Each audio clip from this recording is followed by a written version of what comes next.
போறேன் 9 மணிக்கு மணி போடுறாரு, லேட் ஆயிட்டுனா. அப்போ மோகன்ஜி சொல்லுவாரு, இப்போ தான் மணி போடுறது தீவார்னு, வேனை விட்டு இறங்கி ஓடுங்க எல்லாரும் அப்படின்னு. நான் எப்படி போனேன் தெரியுமா? சட்டியும் களத்துல, செருப்பையும் களத்துல.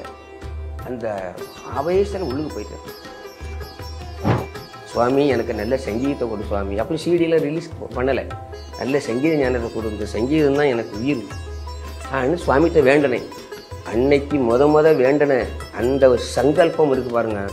இன்னைக்கு 300 பாடல்களை பாடும்படியா என்ன கருவியாக்கி அந்த ஒரு சந்தர்ப்பத்தை தந்தார். இதை விட மகிமை என்ன இருக்கு?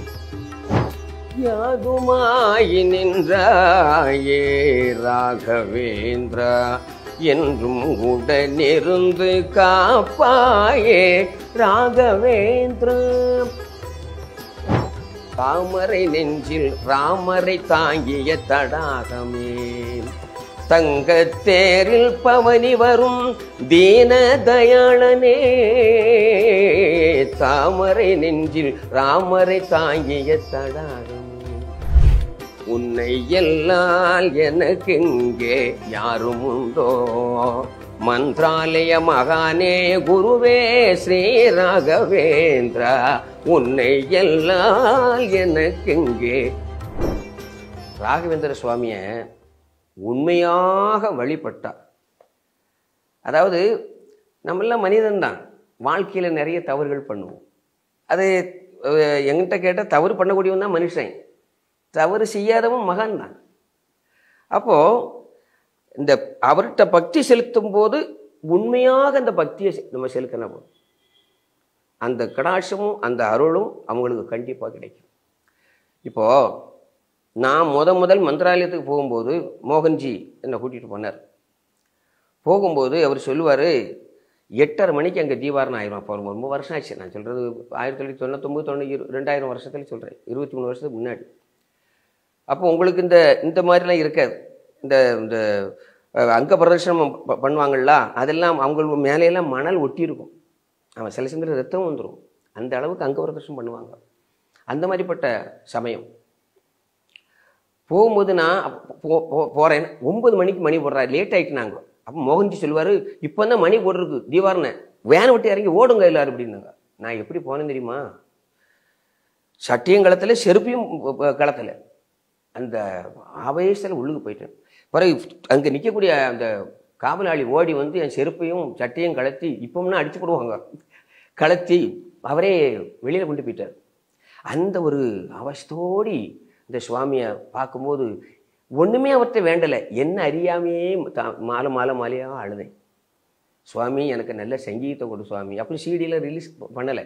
நல்ல சங்கீத ஞானத்தை கொடு, இந்த சங்கீதம் தான் எனக்கு உயிர் ஆன்னு சுவாமிகிட்ட வேண்டனேன். அன்னைக்கு முத வேண்டன அந்த ஒரு சங்கல்பம் இருக்கு பாருங்க. இன்னைக்கு 300 பாடல்களை பாடும்படியா என்ன கருவியாக்கி அந்த ஒரு சந்தர்ப்பத்தை தந்தார். இதை விட மகிமை என்ன இருக்கு பார்த்தீங்களா? ஏகப்பட்ட மகிமைகள். அவருடைய மகிமைகளை பார்த்தா அந்த இறந்தவனுடைய பையனை உயிர்ப்பித்து கொண்டு வந்தார். நீங்க சொன்னீங்கல்ல, ஜாதகம் இப்படி இருக்கு, இருந்தா அப்படித்தான் இருக்குமா, தலையெழுத்தை மாற்ற முடியுமான்னு கேட்குறீங்களா? தலையெழுத்துங்கிறது ஒன்று இருக்கு, அதை நம்ம மறுக்க முடியாது. ஆனால் அவர் என்ன செய்வார் பகவான்னா, அதை அனுபவிக்கக்கூடிய அந்த தேக பலத்தையும் அந்த திடமான மனதையும் நமக்கு தருவார். அதிலே நமக்கு அந்த ஜாதகம் மாறின மாதிரி தெரியும். கேட்டீங்களா? அப்பேற்பட்ட ஒரு மகிமை உள்ள அற்புதமான இந்த குருமகானை வழிபடக்கூடிய அளவில் இன்னைக்கு இந்த சந்தர்ப்பத்தை தந்திருக்காருன்னா அது முன் ஜென்மத்தில் செய்த புண்ணியம். அதான் ஒரு பாடல் இந்த ஓவியர் சந்திரசாரி எழுதியிருப்பார், எந்த பிறப்பில் நான் எதுவாய் பிறந்தேனோ, எதுவாய் பிறந்து உன் அருகில் இருந்தேனோ, மூலராமர் பூஜையை முன்னிருந்து கண்டேனோ, பாடும் பஜனையிலும் உன்னுடன் சேர்ந்தேனோ. அப்படி அவரு கூடயே பஜனை பாடியிருப்பார். அப்படிலாம் போனதுனால தான் இன்னைக்கு இந்த ஜென்மத்தில் நான் அப்படி தான் யோசிப்பேன், இந்த ஜென்மத்தில் பெரும்பாக்கியம், இந்த ஜென்மத்தில் நமக்கு அந்த சங்கீதத்தை வருத்தது. முதல் நினைவில் வாழும் திரு சங்கரையா எழுதின பாடல், நல்ல எல்லா இடங்களிலும் பிரபலமான பாடல். யாதுமாயி நின்றாயே ராகவேந்திரா, என்றும் உடனிருந்து காப்பாயே ராகவேந்திரா. வேதம் யாவும் நீ அறிந்து வித்தகராய் நின்றாயே, ராமநாமம் உள்ளுணர்ந்து நல்லறங்கள் புரிந்தாயே, கலிமகளால் கலியுக பிறவி உணர்ந்தாயே. இப்படி வரிசையாக அந்த வார்த்தைகள் வரும். அந்த பாடல் வாயிலாக மக்களுக்கு ராகவேந்திர சுவாமியினுடைய வரலாறை முதலில் தெரியப்படுத்துறது திரு சங்கர் ஐயா அவர்கள். அடுத்தது திரு ரவி ராமசாமி எழுதிய பாடலும் அந்த அவருடைய காலத்துக்கு பிறகு ரவி ராமசாமி எழுதிய பாடல், அதாவது மந்த்ராலய மகான் ஒரு சந்நியாசி அப்படின்னு ஒரு பாடல் எழுதியிருக்கிறாரு. தாமரை நெஞ்சில் ராமரை தாங்கிய தடாகமே, தங்கத்தேரில் பவனி வரும் தீன தயாளனே, தாமரை நெஞ்சில் ராமரை தாங்கிய தடாகமே அப்படி ஒரு பாடல். பிருந்தாவனம் ஜீவ பிருந்தாவனம் மூல பிருந்தாவனம் அப்படின்னு ஒரு பாடல். அந்த பாடல் எல்லாம் எப்படின்னா, அந்த பாடலுடைய வரிகளில் சுவாமியினுடைய இந்த வரலாறு. அவரும் நிறைய பாடல் எழுதியிருக்கிறாரு. செல்லும் இடமெல்லாம் உன் கானம் ஒலிக்கிறதே, செவி குளிர கேட்பதிலே மனம் என்றும் லயிக்கிறதே. இப்படி ரவி ராமசாமி ஏராளமான பாடல் எழுதியிருக்கிறார். அதுக்கு அடுத்தால ஓவியர் திரு சந்திரன் ஐயா அவர்கள். அவர் சந்திரன் சார் எழுதக்கூடிய பாடல் எப்படின்னா ரொம்ப உருக்கமாக இருக்கும். மனமே மனமே கலங்காதே, நம் குருராயர் வருவார் மருந்தாதே, ஹே மனமே மனமே கலங்காதே, விதி தரும் வேதனையை பொறுமனமே, விதி தரும் வேதனையை நீ பொறுமனமே, மதியின்றி மன கவலை ஏன் மனமே. அது உனக்கு விதிதான், ஆனா அந்த விதி தரக்கூடிய வேதனையை பொறு மனமே, நான் உனக்கு இருக்கிறேன் அப்படின்னு அந்த பாடல் வரிகள் ரொம்ப உருக்கமா இருக்கும். அதுல அவருடைய வரலாறு வரும். மனைவிக்கு உணவில்லை, மகவிற்கு பாலில்லை, பசியால் வாடிய நம் குருவை அறிமனமே. அவருக்கே வாழ்க்கையில் இவ்வளவு கஷ்டம் இருக்கு, அதனால நீ அதை உணர்ந்து நடந்துக்கோ அப்படின்னு இந்த பாடல் வரிகள் ரொம்ப அற்புதமா இருக்கும். அடுத்தது மறவேன் மறவேன் மந்திராலய மாமுனியை, துறவேன் துறவேன் நின் திருநாமத்தை அப்படிங்கிற ஒரு பாடல். இந்த பாடல் எல்லாருமே ரொம்ப உருக்கமா இருக்கும். நாஞ்சில் ரவி ராமசாமி எழுதக்கூடிய பாடல் எல்லாம் ஒரு உற்சாகமா இருக்கும்.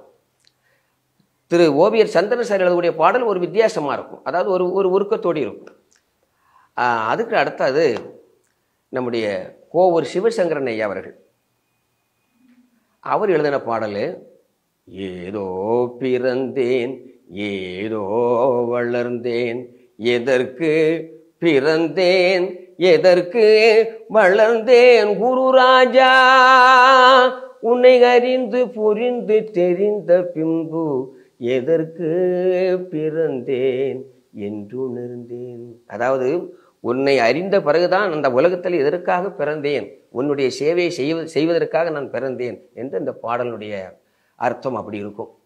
அடுத்து திரு மணிகண்டன் சார் அவருடைய ஒரு பாடலை சொல்றேன். துங்கா நதி ஓரம் பிருந்தாவனம், துவாரகை அருகே ராகவேந்திரம், தூயவன் அருள்முகம் சந்திரபிம்பம், துதிப்போர்கள் செல்லும் மந்திராலயம், ஜீவ மந்திராலயம், மூல மந்திராலயம். அவர் டி.மை. சரவணன் ஐயா சரணாகதி வரிகள் அருமையாக எழுதியிருக்கிறார். அதை நான் விருத்தமா பாடியிருக்கிறேன். எழுந்த எண்ணமெல்லாம் உம்மால் உதித்ததே, செய்த செயல்கள் யாவும் உம்மால் விளைந்ததே,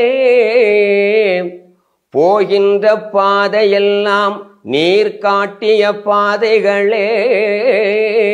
அப்படிங்கிற அந்த முழு வரிகளையும் நம்ம கேட்டாதான் தெரியும். அந்த வரிகள்லாம் நல்ல பொன் வரிகள். இப்படி ஒரு இசை செல்வன் அவர் ஸ்டார் ஸ்டுடியோ அந்த ஆசிரமம் பிருந்தாவனம் வந்ததுக்கு ஒரு காரணமாக இருந்தவர். அவர் எழுதின பாடல், உன்னை எல்லால் எனக்கு இங்கே யாரும் உண்டோ, மந்திராலய மகானே குருவே ஸ்ரீ ராகவேந்திரா, உன்னை எல்லால் எனக்கு இங்கே யாரும் உண்டோ. இதெல்லாம் ரொம்ப பாடல் கேட்கறதுக்கு அது மக்கள், அதாவது நானா சொல்லக்கூடாது, கேட்ட மக்கள் எல்லாரும் இந்த பாடல்களை ரொம்ப விரும்பி கேட்டிருக்கிறாங்க. அடுத்தது இன்னொரு விசேஷம் அப்படி என்ன உண்டு அப்படின்னா, நான் பாடின முதல் சிடி, இசை அமைத்த முதல் சிடியிலேயே அந்த மகாதனபுரம் திரு மோகன்ஜி அவர்கள் தயாரிப்பாளராக சேர்ந்தார்.